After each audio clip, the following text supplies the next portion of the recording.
Unión de Educadores de la Provincia de Córdoba, junto a los docentes en defensa de la educación pública. Consejo de Médicos de la Provincia de Córdoba, cada día más cerca. Una vida dedicada a la salud merece dignidad y reconocimiento. Caja de Previsión Social para profesionales de la salud de la provincia de Córdoba. Municipalidad de la Ciudad de Córdoba.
El deporte ha perdido esa característica con esto que se ha vuelto tan comercial de ser una práctica que deja enseñanzas vivenciales. Y vuelvo a caer en el tema de la derrota, ¿no? Creo que la derrota es por sí misma un evento de profunda enseñanza si lo sabemos resignificar, ¿no? Sin embargo, creo que las características actuales de cómo miramos el deporte hace que la derrota termine siendo el elemento más frustrante de la práctica deportiva y quizás tal vez el que más aleje a muchos practicantes de la práctica deportiva a partir de la vivencia de la misma y de sus consecuencias. Absolutamente, absolutamente. Es muy triste de pronto. Si lo tuviésemos que ver como una línea de producción, ¿sí? Un niño que ingresa al mundo deportivo, tenés que sacarle la pelota a las 11 de la noche porque sigue jugando. Y termina mucho más atados a las consecuencias externas. Y ese traspaso de motivación interna a motivación externa es todo contexto. Y somos todos nosotros. Y quienes de una manera u otra manera participamos en el mundo del deporte y de la actividad física y además tenemos la obligación de reconducir y de reenfocar motivacionalmente a quienes participan en esto. Y en esto probablemente haga un apartado fuera de lugar, pero creo que corresponde y también para ser coherente con los valores que uno plantea. A veces sin darnos cuenta nosotros somos promotores a través de las redes sociales de este exitismo del cual hablamos. Entonces no se alcanza a vivenciar una experiencia deportiva que ya nos estamos sacando la selfie, ¿sí? Para ponerla en las redes. Y después salimos campeones y levantamos el trofeo. Y de pronto vos ves en redes sociales padres que usurpan la vivencia deportiva de sus hijos, ¿sí? Con el trofeo en la mano. Y a mí me parece sumamente riesgoso eso. Porque están usurpando la experiencia deportiva de su hijo y porque están yendo detrás de un triunfo. Como hacemos nosotros cuando están las finales de las Leonas a las 4 de la mañana y nunca vimos hockey femenino, pero ese día nos levantamos a las 4 menos cuarto y vamos las Leonas. Dice, pero ¿que no querés, Claudio, que se aliente a los equipos? Sí que se los aliente, pero que se aliente y que se valore la participación, el esfuerzo y que el ganar es una posibilidad más. La importancia de todo el desarrollo, de todo lo que se hace, de la participación, lo único que sirve en este contexto es ganar. Y eso es muy riesgoso porque tenemos chicos con muchos trastornos de ansiedad, con pensamientos de esto que hablábamos al inicio, de ideas muy catastróficas, ideas muy rígidas, y el consumo de psicofármacos y de sustancias para sostener una actitud a nivel competitivo es muy elevado. Consulten, por favor, a algún familiar de algún entrenador deportivo y consúltenle si tiene prevista alguna cena para la noche en la que su esposo compite o su esposa compite. Y te van a decir, todo depende de cómo salen. Claro. Si se gana, hay vida. Y podemos vivir y pasarla bien. Y si no, y en eso, creo que tenemos que educar, porque evidentemente el entrenador o el deportista que no puede seguir viviendo más allá de la derrota y que necesita más tiempo, es una víctima que está padeciendo este entorno voraz, exitista y demás, del cual todos formamos parte. Y acá tenemos que bajar un cambio. Previo al Mundial de Fútbol, que había tanta exigencia y tanto exitismo y demás, nosotros dábamos diferentes charlas donde usábamos una frase de eslogan que decíamos: si perdemos no pasa nada. ¿Por qué no pasa nada? ¿Sí? Porque si no entendemos que en la vida, no solo en el deporte, hay muchos más traspiés y muchas más situaciones complejas, le estaríamos vendiendo a quienes inician en esto del deporte que la vida es algo fácil y sencillo. Y en lugar de moldearlos para hacer frente a la vida, le estaríamos vendiendo una ilusión absolutamente irreal.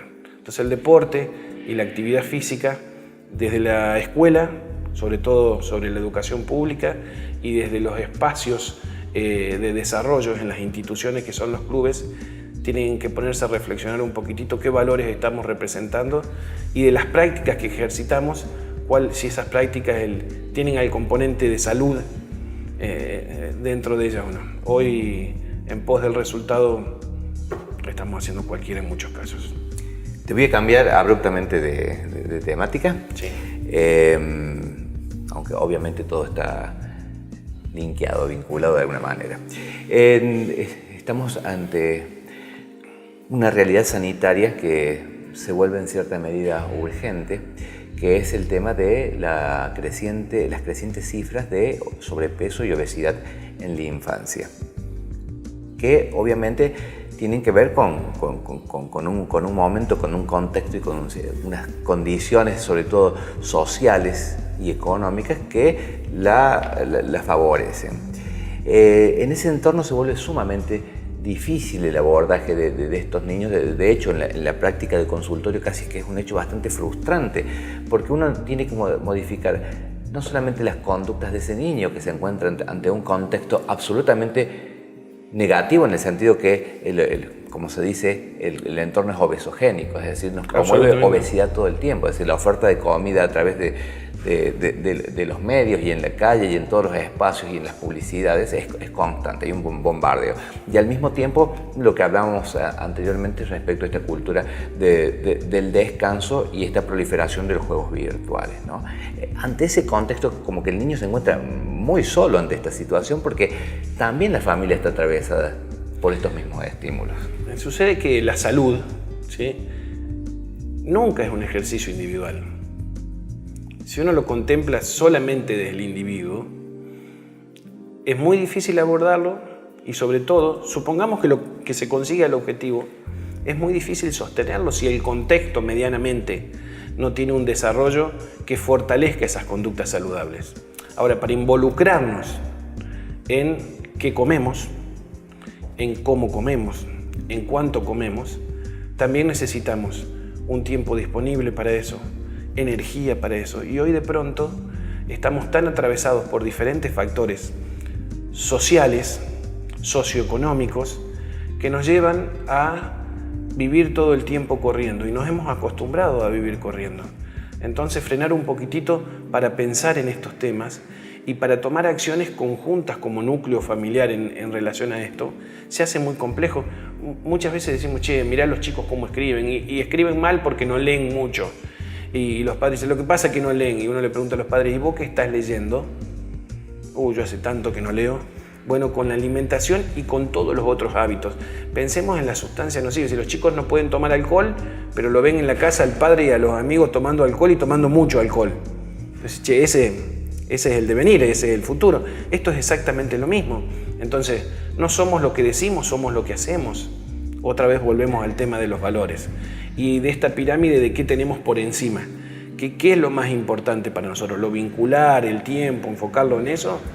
Me parece que si sobre todo los mayores reflexionáramos cuánto tiempo le estamos dedicando a la semana a las redes sociales, los mayores, ¿sí?, y dijéramos: che, volvamos un poquito para atrás, no existen más redes sociales, te sobra esta cantidad de horas semanales. ¿A qué hábitos saludables se la querés dedicar? ¿En qué lo querés invertir? Nos sorprendería la cantidad de tiempo, porque lo hacemos de a ratitos, ¿sí? Pero también podemos hacer cuestiones saludables de a ratito. puntual y focalmente en relación a lo que preguntaban. No se puede modificar un hábito sin trabajar con los reforzadores contextuales. Es decir, si vas a trabajar con el niño únicamente, la frustración que vas a sentir en el consultorio va a ser enorme y continua. O vas a tener logros parciales que no se sostengan en el tiempo. Esto es una política de entorno y una decisión de vida familiar, sin duda. Pero para todo, ¿eh? Por eso esta historia de reflexionar probablemente sea más conveniente que no reflexionemos. Pero reflexionar acerca de qué valores queremos tener, cuáles son las prioridades en nuestra vida y cómo queremos vivir. Tengamos en cuenta que estamos hablando de reflexionar en un mediano plazo. Y nosotros todo el tiempo, nuestro modelo es vivir corriendo en el corto plazo. Entonces, probablemente para todo el tipo de cambio conductual que se quiera generar en relación al tipo de ingesta, al consumo de algún tipo de sustancia o a lo que fuere, lo primero que debemos enseñar es a regular un poco la activación que tenemos. Estamos tan pasados de vuelta todo, tan pasados de vuelta, que no sabemos por qué corremos, pero corremos. Bien, muchas gracias, Claudio. Un gran gusto.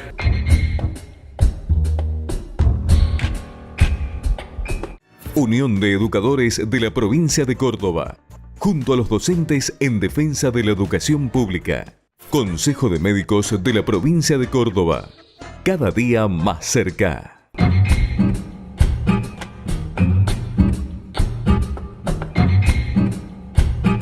Obra social del personal de la industria gráfica de la provincia de Córdoba. Defendemos el sistema solidario de atención de la salud. La salud es un derecho, no un negocio. La Caja de Previsión Social para Profesionales de la Salud mejora constantemente los servicios a sus afiliados. Subsidios por maternidad y nacimiento, subsidio por enfermedad, fallecimiento, entre otros.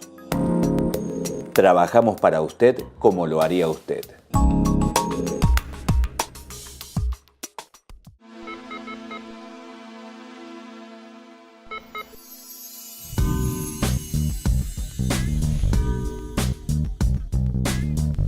Desde la Secretaría de Derechos Humanos nosotros hemos tomado un fuerte compromiso con la educación sexual integral. Pero la diferencia que nosotros tenemos con nuestra Secretaría de Cultura, por ejemplo, es que la Secretaría de Cultura trabaja más en cursos, en seminarios, en formación pedagógica para el abordaje de la educación sexual integral. Nosotros hacemos un abordaje más político, Nosotros pensamos que una de las cosas que tenemos que hacer es ir a trabajar con nuestros compañeros y nuestras compañeras para intentar modificar las representaciones que tienen con respecto a la sexualidad, porque si no, cuesta mucho trabajo implementar después, porque materiales hay un montón, cajas de herramientas, recursos, hay materiales escritos, gráficos, audiovisuales, hay películas, en fin, hay infinidad de material. Pero la dificultad de los y las docentes para ponerse en contacto con ese material tiene que ver con los temores que a veces tienen al abordar estos temas, ¿no? Y los temores tienen que ver con la formación que nosotros hemos recibido, con algunas cuestiones morales que siempre andan dando vueltas vinculadas con la sexualidad. Una de las cosas que explicamos es que si hay algo que tiene justamente de interesante la educación sexual integral, la ley y el programa, es que plantea que tenemos que abordar la sexualidad con un sentido mucho más amplio que la sola genitalidad o el solo punto de vista biológico. Entonces tenemos que empezar a hablar de las relaciones interpersonales, de qué espera la sociedad para varones y para mujeres, qué roles se nos adjudican, cómo cada uno manifiesta su sexualidad, cómo se relaciona con los demás. Nosotros hemos generado unas cartillas que ahora estamos presentando por toda la provincia, que se llama Toda Educación es Sexual, porque aunque no hablemos del tema de la sexualidad, es un modo en que estamos enseñando a cómo vincularse con las otras personas con las que nos relacionamos cotidianamente. Entonces, desde cómo nosotros como adultos y como adultas nos dirigimos a nuestros niños, niñas y adolescentes, cómo les hablamos, los chistes que hacemos, los programas que miramos, las canciones que cantamos, que escuchamos en casa, los juguetes, los modos en que pensamos que tienen que tratarse. Bueno, todas estas cosas hay que revisarlas y hay que repensarlas para que vayamos pensando en una sociedad cada vez más inclusiva. Entonces en eso nosotros estamos dispuestos a generar lo que los y las compañeras nos propongan. Es decir, si quieren que hagamos un taller con delegados y delegadas, lo hacemos. Si quieren que vayamos a hacer una charla para las familias, lo hacemos. Si quieren que vayamos a la escuela a hacer una charla para alumnos y alumnas, lo hacemos también. Así que como nosotros pensamos, siempre tenemos en la Secretaría el lema de eso sí se habla para muchos temas, pensamos que justamente ese lema lo tenemos que aplicar acá y vamos a donde nos llamen y a lo que nos llamen. Para pedir todos estos cursos, talleres, para informarse o para solicitar material, hay dos modos de comunicarse con nosotros. Uno es que entren a la página oficial de Unión de Educadores de la Provincia de Córdoba, busquen la Secretaría de Derechos Humanos y Género y ahí está nuestro mail, que es gendhh@upc.org.ar. Y el otro modo es que se dirijan a sus delegaciones y a través de la delegación gestionen charlas, encuentros, seminarios, presentaciones de libros. También presentamos libros que tienen que ver con la temática. O sea que, bueno, es diverso. No hay limitaciones en ese aspecto. Hace falta un acuerdo institucional para poder trabajar este tema. Que no quede también en una sola actividad. Por ahí podemos pensar en un proceso. Nosotros nos damos cuenta cuando estamos haciendo talleres y cuando trabajamos que aquellas docentes con las que ya venimos haciendo un proceso, se van modificando las preguntas. O sea, dejan de lado las dificultades personales, los temores personales y empiezan a mirar más a alumnos y alumnas. En las primeras charlas se miran mucho a sí mismos y aparecen los temores, qué dirán los padres, bueno, en fin. Y cuando vamos haciendo el proceso, eso ya es como que se va limando y empiezan a pensar en un proceso para alumnos y alumnas, que ese es el objetivo de la educación sexual, garantizar el derecho al acceso de estos conocimientos a todos los alumnos y alumnas de la escuela.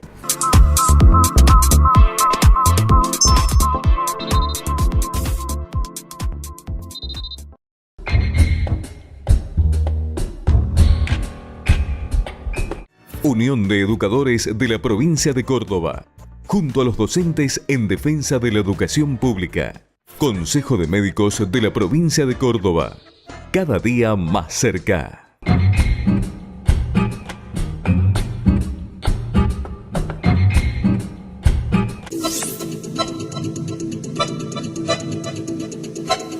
En la nefrología pediátrica, en las patologías que nosotros comúnmente vemos por consultorio son primero las infecciones urinarias, que muchas veces están relacionadas con malformaciones del tracto urinario, por ejemplo, reflujo, válvulas de uretra posterior, megauretes, estenosis ureteropiélicas. Vemos también síndromes nefróticos y también vemos síndrome urémico hemolítico, pacientes con insuficiencia renal crónica, y tubulopatías, que sería como un grupo de enfermedades que menos nosotros vemos porque su incidencia es mucho más baja en pediatría.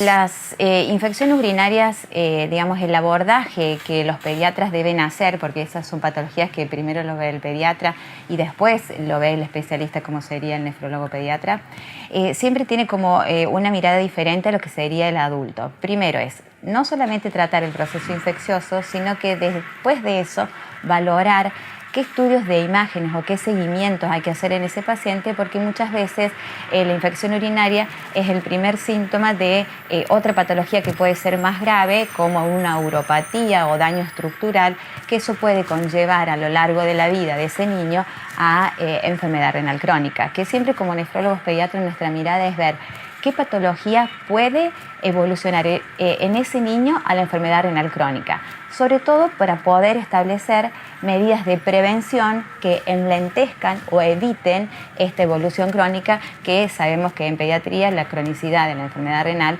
es una enfermedad realmente muy grave y que afecta al niño y a toda su familia. En esta época ya la verdad que nosotros tomamos las malformaciones del tracto urinario, tenemos la suerte de que los diagnósticos mucho muchos son prenatales porque existen las ecografías que se hacen a la mamá que está embarazada y ya ahí se puede ir sospechando si hay alguna malformación o que la ecografía no sea normal, de que pudiera haber algún daño en el tracto urinario. Antes a veces que el niño tuviera la primera infección urinaria. Y si en ese caso no ha sido un embarazo controlado o a lo mejor la ecografía era normal y después el niño debuta con un cuadro de infección urinaria, la ecografía es un método que hacemos en todos los niños y que muchas veces nos marca el paso o la posible predisposición a una malformación del tracto urinario. Y entonces, si no ha tenido infección urinaria, otras veces puede ser retraso en el crecimiento, malformaciones del tracto genital externo, también pueden ayudarnos a sospechar eso, o que el niño simplemente no crezca como debería, y entonces una de las cosas que se debe sospechar, sí o sí, es la infección urinaria, que siempre debe constatarse con un urocultivo positivo.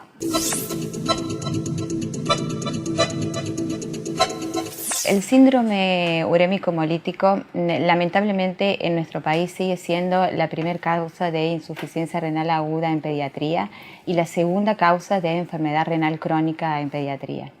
Y digo lamentablemente porque tenemos entre 300 y 400 nuevos casos por año en todo el país de una enfermedad que es una enfermedad realmente devastadora en el niño que la sufre y en su familia, de un niño que era previamente sano, que no tenía ninguna malformación del tracto urinario, que un niño que estaba previamente jugando o en la casa y que hace un compromiso renal tan severo que no solamente pone en riesgo la vida de ese niño en ese momento, sino que a posterior deja un daño, en la mayoría de los casos, que debe seguir controlándose porque sí puede evolucionar a la enfermedad renal crónica. Y sobre todo, digo lamentablemente, porque es una enfermedad totalmente prevenible con medidas que son simples, económicas y que solo requieren conocimiento y educación para la salud. Siempre el caso, cuando la prensa sobre todo, el caso es relevante cuando el niño está internado grave en terapia intensiva, pero todas las medidas de prevención, cuando el niño ya tiene el urémico hemolítico, en general solo tratamos la consecuencia.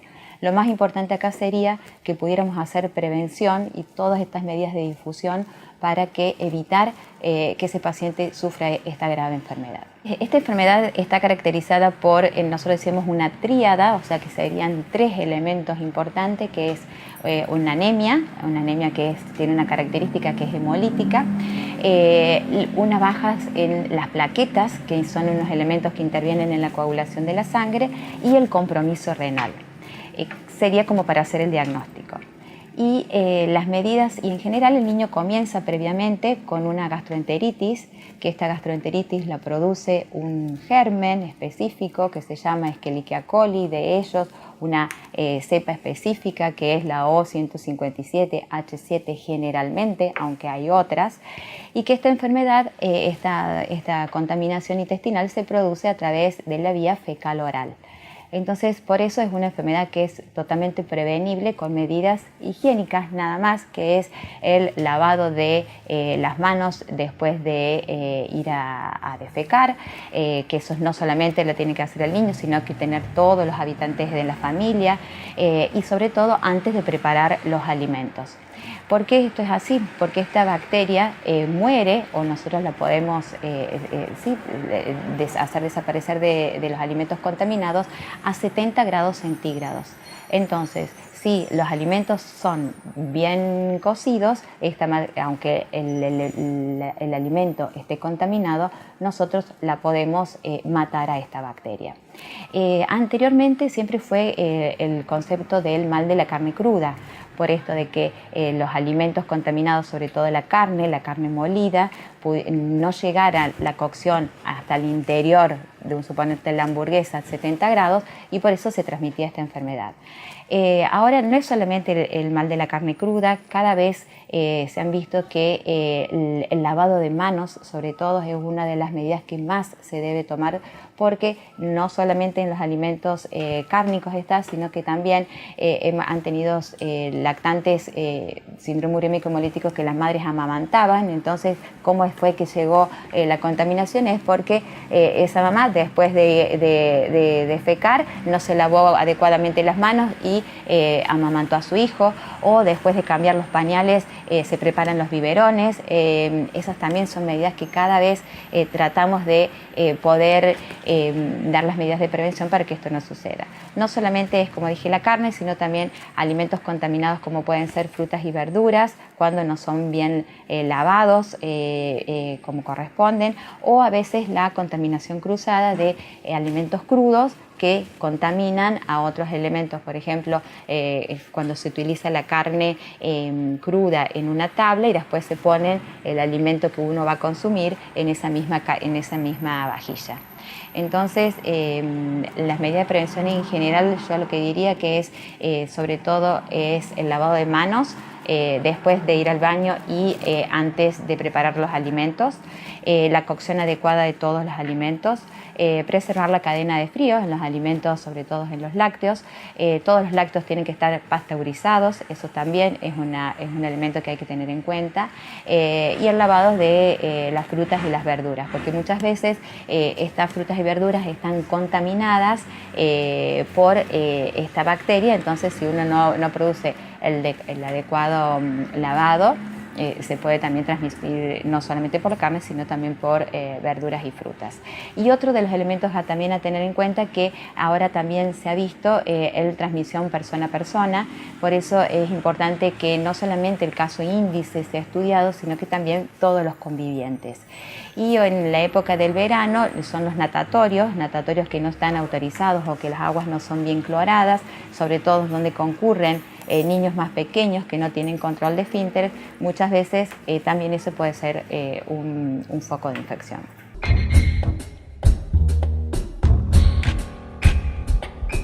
Unión de Educadores de la Provincia de Córdoba, junto a los docentes en defensa de la educación pública. Consejo de Médicos de la Provincia de Córdoba, cada día más cerca. Una vida dedicada a la salud merece dignidad y reconocimiento. Caja de Previsión Social para profesionales de la salud de la provincia de Córdoba. Municipalidad de la Ciudad de Córdoba.